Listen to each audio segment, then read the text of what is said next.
Hi అండి. ఇక్కడ మనము గాంధీజీ, కస్తూరిబా ఇద్దరి యొక్క వివాహము మరియు వాళ్ళ జీవనశైలి, వాళ్ళు ఎక్కడ నివసించారు మరియు సబర్మతి ఆశ్రమం యొక్క విశేషాలను తెలుసుకుందామండి.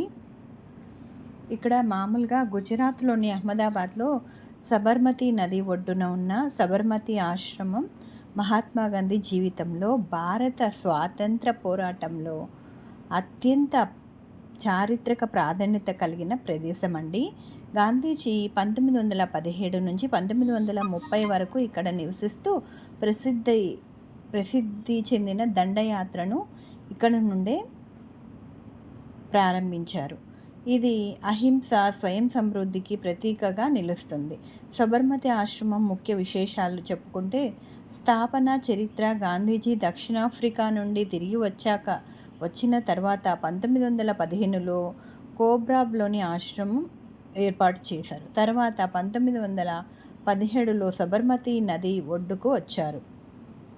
ఒడ్డుకు వచ్చి దానిని అక్కడికి మార్చారు. గాంధీజీ మరియు కస్తూరిబా నివసించిన నివాస గృహాన్ని హృదయ్ కుంజ్ అని పిలుస్తారు. 1930 మార్చి 12న బ్రిటిష్ వారు ఉప్పు చట్టానికి వ్యతిరేకంగా చారిత్రక దండయాత్రను గాంధీజీ ఇక్కడ నుండే ప్రారంభించారు. ఇక్కడ గాంధీ స్మారక సంగ్రహాలయం, మ్యూజియము, వినోబావే కుటీరము ఉన్నాయి.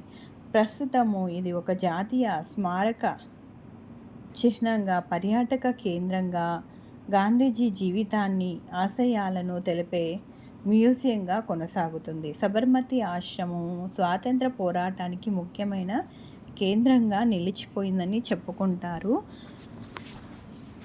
ఇంకా మన కరెన్సీ పైన కూడా గాంధీజీ మరణించిన తర్వాత ఎక్కడ ఆయనను మర్చిపోతారోనని చెప్పి ప్రజలు మర్చిపోకుండా ఉండడానికి మన కరెన్సీ పైన కూడా గాంధీజీ బొమ్మ అయితే ఉంటుంది.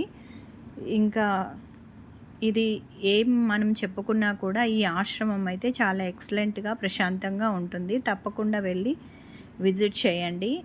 అహ్మదాబాద్ వరకు, గుజరాత్ వరకు వెళ్ళిన వాళ్ళు తప్పకుండా విజిట్ చేయండి. ఇక్కడ మనకు చూస్తున్నవన్నీ నూలు వడికేవండి, రాట్నాలు అంటారు కదా, అవి చాలా వెరైటీస్ ఉన్నాయి ఇక్కడ ఈ రాట్నాలు. దీనితో ఆయన అది నేత నేసి ఆ బట్టలనే వాడేవాడంట.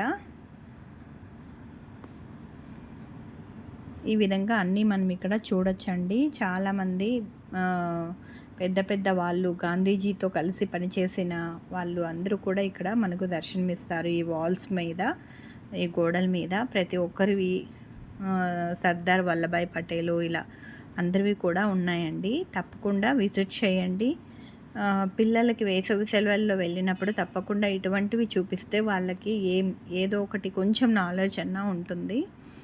తప్పకుండా విజిట్ చేయండి. థ్యాంక్స్ ఫర్ వాచింగ్ అండి. Bye bye.